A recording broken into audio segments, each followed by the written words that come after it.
While we're on the topic of whether the police will just take your word about things, he lied to the police a whole lot. So they have multiple conflicting reports because he lied a lot. And they investigated all of those lies. The difference is the things that I told them when they investigated, they found. The things that he told them when they investigated, they didn't find because he was lying, but they still had to investigate it. For instance, I told them that Roberta's body was buried behind the house on Myrtle Street. I drew them a picture of the stuff that he had put on top of the grave to show them exactly where it was. He told them that the body had been moved by him and his friends to my grandmother's property out on Cedar Point Road, out in the middle of nowhere in the woods.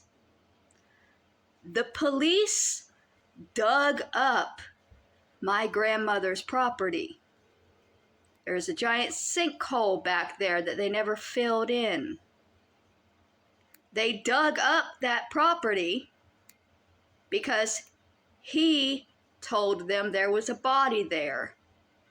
There wasn't.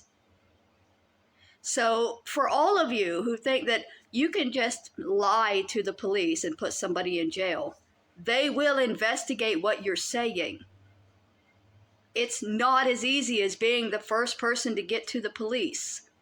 You have to actually be telling the truth as well. They will investigate. Even if you're lying, they'll investigate. They investigated a lot of things that he lied to them about, and it fucked shit up for a long time. Once the story became more clear about who was lying and who was telling the truth, it became a lot easier to understand what was happening. Because for a long time he was lying, and they were listening. But eventually, the truth always wins out. One thing you have to understand, the police are not your mom and dad. They're not going to take the word of the child they trust the most. They are impartial. They investigate, and they take the word of the evidence that they find. That's how police work works.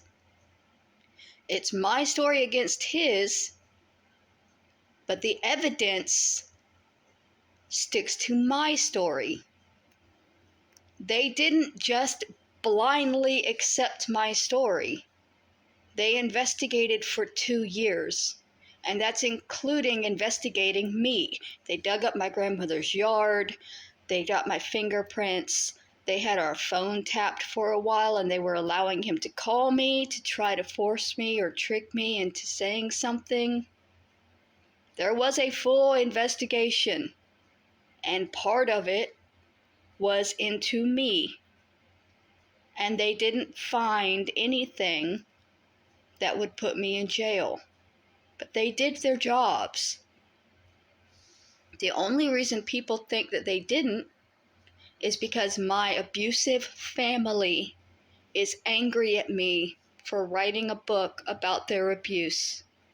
And these cyberbullying channels are helping my abusive family to silence me with slander and defamation.